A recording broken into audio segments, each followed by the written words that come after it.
You're listening to A Mighty Fortress, celebrating 500 years of Lutheranism. A mighty fortress it is our God, a trusty shield and weapon. Hello and welcome to A Mighty Fortress. I am your host, Knight Jake Zabel. On today's episode, we'll be continuing with our 7-part series on cloning, in which I'll be going through my article, Cloning, What If? An article that I wrote that tackles the questions of, if cloning became a common occurrence in society, how will the church and society respond to that? And how should we respond to that? So I just want to, again, preface this episode by saying, in these episodes, I'll be referring to a lot of medical procedures, and so sexual stuff such as sperm and eggs and other things will be coming up in this episode. Therefore, if you have children who listen to A Mighty Fortress, I recommend that they don't listen to these episodes. Or, as a parent, you should listen to the episode first, and if you deem the episode appropriate enough for your children's ears, then you can let your children listen to it. I'm just putting that out there first, that there will be certain terminology, because it's medical terminology responding to how cloning is made. Now, I'd like to just recap a few things on the past few episodes. So, cloning is also known as somatic nuclear cell transfer, in which the procedure is they take an egg, they destroy the nucleus, in thus wiping the egg of all its DNA. They then take a somatic cell, that's a non-reproductive cell, generally a blood cell. They take the nucleus out of that, stick it in the egg, and now you have an egg that has the perfect DNA replica of the somatic donor. Then, through different procedures, they manipulate the egg to begin to self-replicate, so that the egg acts as a zygote, or an embryo. That artificially created embryo will then multiply and grow and eventually form a living human being, or whatever species they are trying to clone. Eventually, if that now manipulated egg makes it full term, it will come out as an exact genetic replica of the somatic donor. This is how the cloning procedure works. It does not use any sperm, and this therefore creates a lot of theological implications. In this series on cloning, I am going through 4 foundational questions I have that we need to answer in regards to how we understand cloning. Then I will be looking at implications for the church and implications for society. So again, my 4 foundational questions that I am needing to ask. 1. Do clones possess an individual personhood? 2. Do clones possess original sin? 3. Do clones possess the image of God? And 4. Do clones possess an individual soul? On last week's episode, we went through cloning personhood. On today's episode, we're going to be going through original sin and answering the question, do clones have original sin? So let us begin. So St. Augustine of Hippo, the most famous Christian theologian and one of the most foundational church fathers, taught that original sin was passed down by semen.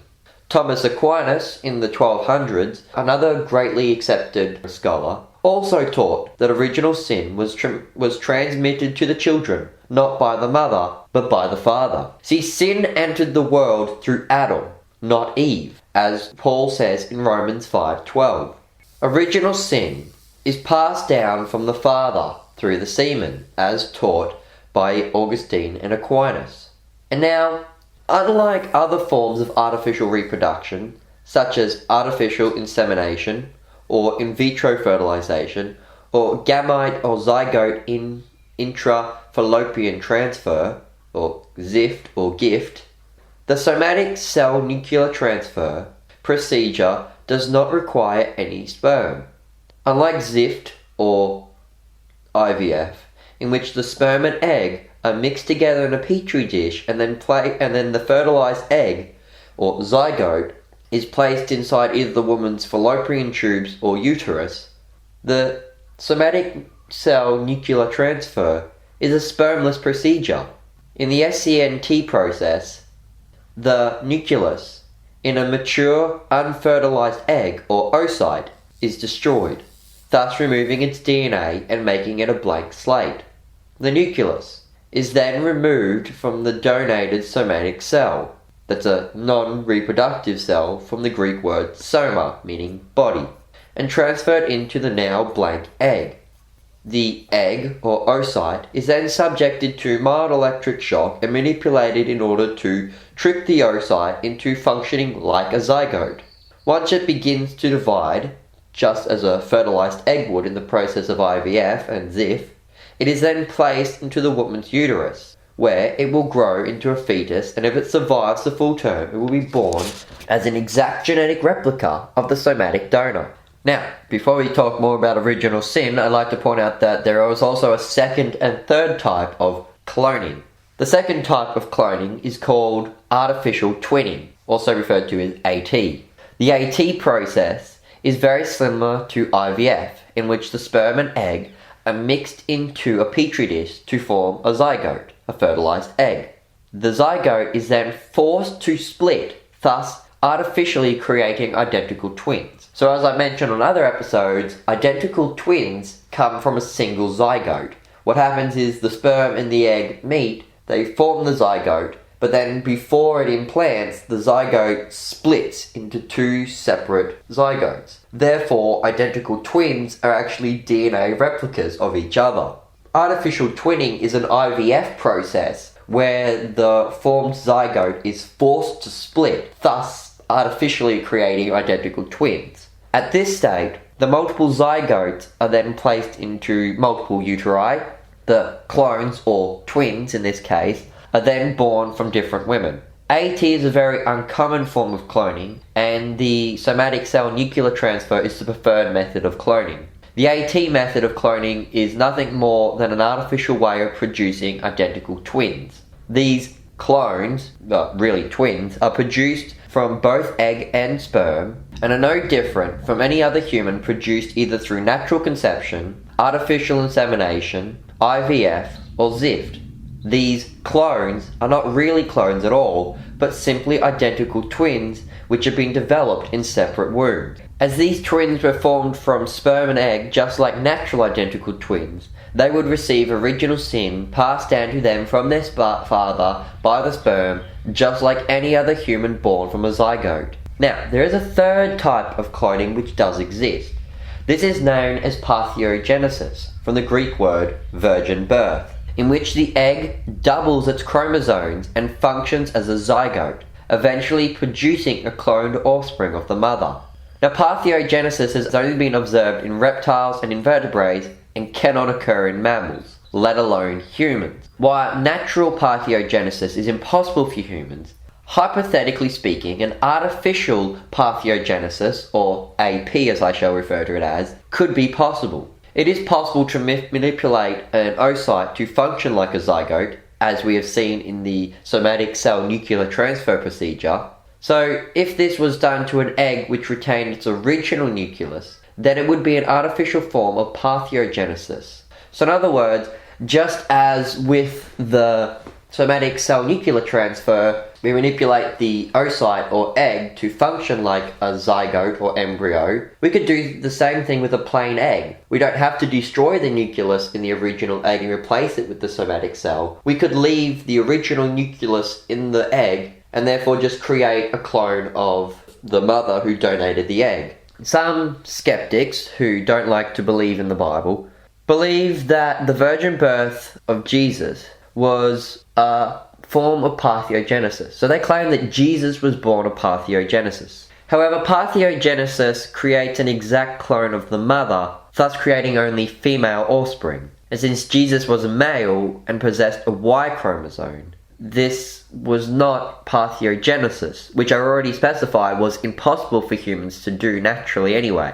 Jesus' birth was a special creation of God. However, like I said before, Jesus can kind of be considered a clone of Mary, because as the Athanasian Creed and the Lutheran Confessions in the Formula Concord teaches, Jesus received his flesh, thus also his X chromosome, from Mary.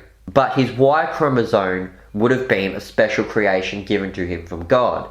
However, despite the fact that Jesus possessed a Y chromosome, his DNA came solely from Mary, which means his DNA would have been a genetic replica of Mary. And so, just as Eve was a genetic replica of Adam, except that she lacked the Y chromosome, Jesus is a genetic replica of Mary, except that he possesses a Y chromosome. The cloning of Eve and Jesus is not cloning in the same way that we do it today, but they are miraculous forms of cloning that God did. And when I use the word cloning, I'm only meaning to say that both Eve and Jesus would have possessed the exact DNA replica of another human being. Eve of Adam and Jesus of Mary. Except, like I said, Eve would have lacked the Y chromosome that Adam had, and Jesus would have possessed a Y chromosome that Mary did not have. Now, the importance that Jesus was born from an unfertilized egg is that St. Augustine of Hippo and St. Thomas Aquinas teach that Jesus was born not by the will of man, as scripture says in John 1:13, and not by semen. Thus, he was born without original sin. Henceforth, they both taught that original sin is passed down by the semen, and Jesus was born without original sin by a process of divine parthenogenesis. Logically speaking, clones born of somatic cell nuclear transfer and artificial parthenogenesis would be born without original sin. Scripture teaches that original sin is present from the point of conception, as it says in Psalm 51:5. But what happens when there is no point of conception? What happens if there is no point when sperm and egg meet? Article 2 of the Augsburg Confession says that all humans who are born and conceived in the natural way have original sin. So what then about those who are born in an unnatural way? So we could argue that male clones would inherit original sin from the male nucleus transfer into the egg, but this argument still raises questions over female clones who are born from an egg and a female nucleus and thus don't have any male involvement with their conception. Another solution would be to say that sin is still passed down by the father, and the mother has original sin passed down from her father, and then that is passed down by her cells, because the clone is an exact DNA replica of the mother. Therefore, she would possess the same father. Therefore, the clone would possess the same genetic father as the somatic donor.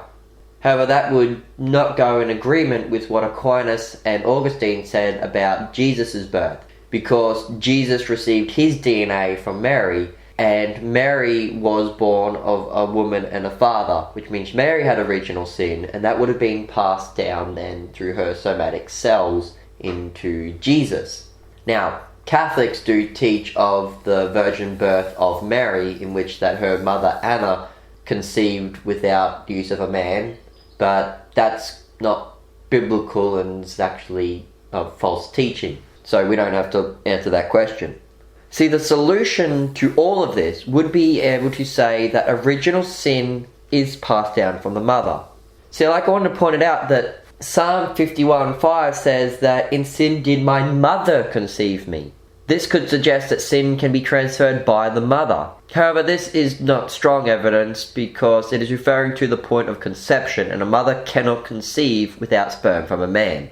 Now, scripture does teach that sin comes from Adam and not from Eve. This is mentioned in Romans 5:12 and 1 Corinthians 15:21.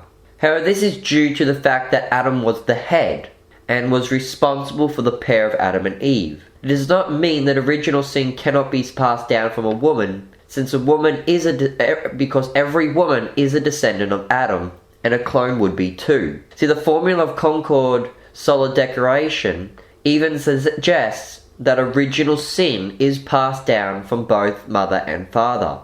The Formula of Concord Sola Declaration Article 1.7 says that original sin is transmitted through carnal conception and birth from father and mother through the sinful seed. And Article 1.27 says that the nature of all human beings conceived and born in natural fashion by father and mother inherit the same deficiency and corruption. Again, This uses the term conception and natural fashion, and clones are born neither through conception or naturally. However, both statements say that original sin comes from both father and mother. Also, in Article 1.9, the Concordist says in reference to Romans 5:12, they state that this inherent defect comes from Adam and Eve. Hence, original sin is passed down by the sinful seed. Not only the seed of the father, sperm, but also the seed of the woman, egg. Henceforth, all clones would possess original sin by virtue of the woman's seed, egg. So in other words, it basically comes to what I said before. The solution is, because a woman is a descendant of Adam, she has original sin, and therefore, when we clone her, that original sin is passed down to the next clone. Now, the problem here is that if we say that, this raises issues concerning the conception of Christ. Because if we teach that original sin can be passed down by the woman alone, then wouldn't that mean that Jesus was born with original sin because he was born of the seed of a woman, as it says in Genesis 3:15? Thus, if Jesus received his flesh from Mary, would he not have received original sin from Mary? Now, it would be blasphemous to say that Jesus had original sin, because Scripture and the confessions say that he has not. It says that he was like us in every way except he did not sin. Therefore, he cannot possess original sin. If you want to find the scriptural and confessional references to that, that's Hebrews 2:17 and Hebrews 4:15, which are both quoted in Formula of Concord, Sola Declaration, Article 1.43.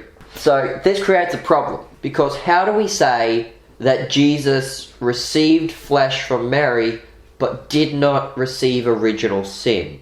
See, Aquinas taught that Jesus did not contract original sin because he didn't have a father, and objects to the belief that original sin comes from the mother as well as the father. Aquinas states that original sin is contracted not from the mother but from the father, and he believed that if Adam had sinned and Eve hadn't, the children would have bore original sin, but if Eve had sinned and Adam hadn't, then their children would have not contracted original sin. So that's what Aquinas taught. And as stated above, I believe that Scripture and the Book of Concord says otherwise. As I said, the Formula of Concord, Article 1.44, says that Jesus took on human flesh, but did not take original sin upon himself. This would suggest that original sin was bound to the flesh that Jesus received from Mary, but that Jesus, in virtue of his divinity, did not take original sin upon himself. Now, in fact, this is exactly what Augustine of Hippo taught. See, Augustine did teach that original sin is passed down by semen, but he also taught that Christ, having become man, but still continuing to be God, never had any sin, nor did he assume a flesh of sin. For what he then took of flesh, he either cleansed in order to take it on, or cleansed by taking it on. Thus, what Augustine taught was that original sin was passed down to Jesus from Mary, but that Jesus did not take this original sin on. He says that Jesus avoided taking on the original sin by either cleansing the flesh before he took it on, or by cleansing the flesh by taking it on. Thus, what he says is that original sin was bound to Mary's flesh, and it would have been passed on to Jesus because Jesus took on his flesh from Mary, but because of Jesus' divinity, he cleansed the flesh that he received from Mary, thus removing its original sin. Thus, Jesus could receive flesh from Mary, but he did not receive original sin from Mary. See, how Jesus cleansed this is not really important. However, I would believe that it was the second one, that he cleansed it by taking it on. I'm basing this on 2 Peter chapter 1, verse 4, which says that when we become partakers of Jesus' divinity, and that by uniting our humanity with Jesus' divinity, that cleanses us of our sin. So, in that sense, Jesus, by uniting his divinity with his humanity, his divinity then cleansed his humanity. Again, this is not an important discussion, it's not relevant for faith, but some of these discussions are always nice to have and to ponder. In conclusion to all this, I would say that clones, whether they be born from somatic cell nuclear transfer or an artificial parthenogenesis, still bear original sin, which has been passed down to them by the egg. Christ, having been born of divine parthenogenesis, avoided original sin due to his divinity. When the Book of Concord talks about those being born of natural birth inheriting original sin, those who are naturally born not inherit original sin, the unnatural birth they are referring to is not cloning, but Jesus' divine birth. See, neither Melanchthon nor Chemnitz knew of cloning when they wrote the Augsburg Confession and the Formula of Concord. Instead, what is meant by natural birth is any human birth apart from Christ, who alone was conceived and born from an unnatural divine birth. Thus, what is meant in these articles is that all humans, whether they be clone or natural, have original sin. Yet Jesus, who was born unnaturally and conceived unnaturally through divine providence, through divine means, was born without original sin. Thus, there is no reason to believe that clonal people would not be sinners just as we are. Thank you for listening to this episode of A Mighty Fortress. I hope you can join us again next week as we continue our series on cloning, where we talk about, do clones possess the image of God? I've been your host, Jake Zabel. Thanks for listening, goodbye, and God bless.